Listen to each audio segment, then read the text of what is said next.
Welcome, my name is Colleen Tauke and I'm the sewing specialist here at Fons and Porter. In this Quilting Quickly tutorial, I'm going to show you how to put together the quilt called Chez Luna.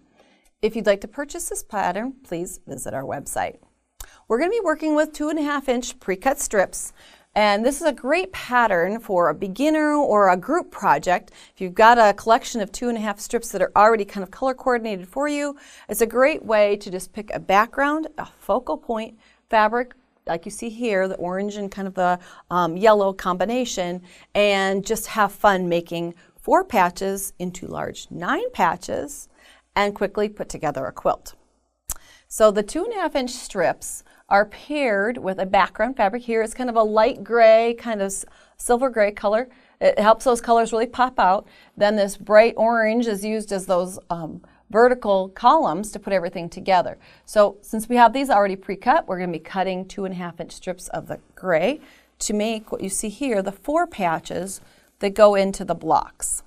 Now there are actually 2 blocks in this quilt.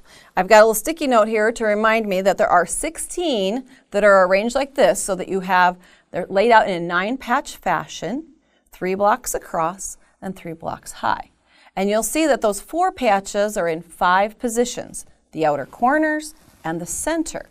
The other block that we need to make will be a block that has solid gray background squares in the outer corners and in the center, with the 4 patches in the other positions. So let's get to making some 4 patches. We're going to be taking those great 2.5-inch strips, and we're going to be pairing it, like I said, with the silver gray color background fabric, and you're going to be sewing together strip sets. Remember that when you're making strip sets, to take them to, after you've stitched your 1/4-inch seam, take them to the iron and make sure that you press those nice and neat.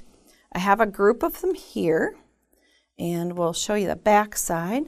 So once you open that seam all the way up and press, you want to make sure that it's pressed to one side.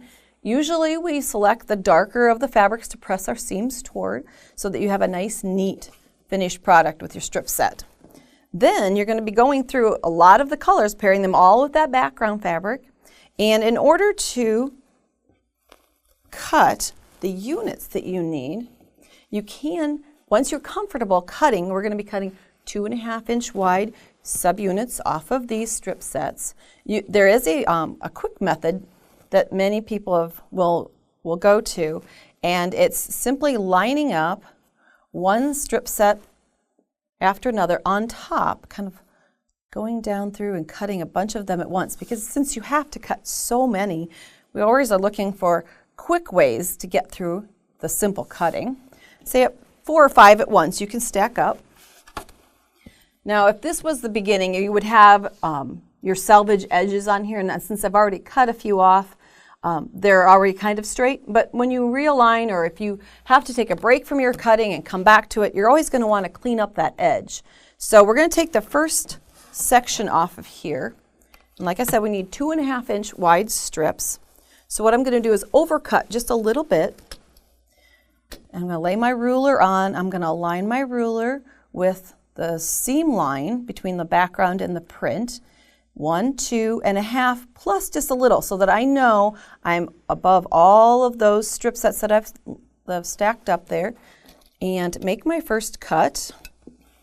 And when you're doing things like this, you want to make sure that your rotary cutter blade is very sharp. So maybe it's time to put a new blade in. I'm going to rotate that group around and see how that stayed nice and aligned. Now I'm going to make that 2.5-inch cut nice and neat. 1, 2.5. I'm lining it up on the 2.5-inch line there. And then I'm going to come back and clean up through that. Just a little tiny bit of waste. And I've got 4 pieces already to go for a 4 patch. So you're going to be creating those 4 patches. So putting 2 together. This is the fun part where you can match up any 2 color combinations. Or if there are 2 that you like together, you can always have those be paired, but scrappy is fun. So we're going to line up, since you pressed your seam allowances toward the darker fabrics, when you put them right sides together, that means you'll get what we call opposing seams. So the seam allowances won't ride right on top of each other, and you would seam a 1/4-inch seam here, open it out, again making sure you press as you go, and you'll make 4 patches. The lights opposite and the prints will be opposite. Now the other piece that you needed to cut from your background fabric were 4.5 inch background fabrics like this, and then simply alternate. We'll go back to those blocks that we talked about, alternating your 4 patches and your background fabrics.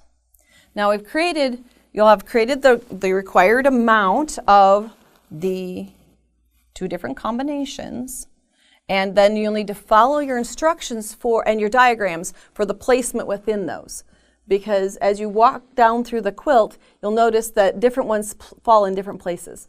The other thing you need to notice is there are definite diagonals created, almost like a zigzag going across the quilt.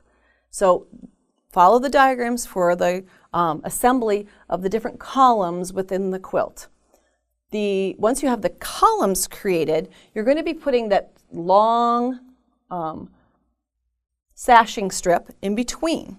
And one thing you'll want to do, so we look back here to our individual blocks, is that you're going to want to make sure that these are lined up across so that you keep that diagonal going and not have them, as you inset this orange or any other print into your quilting.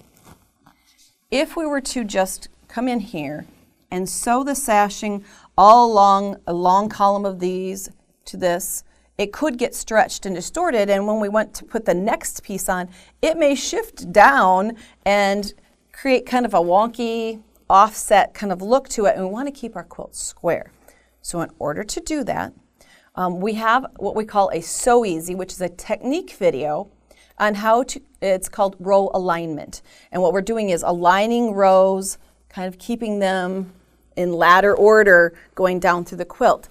And that will instruct you to take the measurement off your block. So 12 inches, the seam would be already used up, so we'd have 12 inches as a finished block, plus the quarter that's not used at the very top of the quilt. So 12.25 inches down. You're going to want to make just a temporary mark on your sashing bar so that when you put these on, that they each stop at the 12.25 inch spot, and work your way down through the quilt, making that little mark so that everything stays square. I know that's a lot to absorb at once. That's why we have that Sew Easy video that you can go to and watch more about how to align rows in your quilt. Thanks for joining me today, Chez Luna, maybe your next project. Have fun.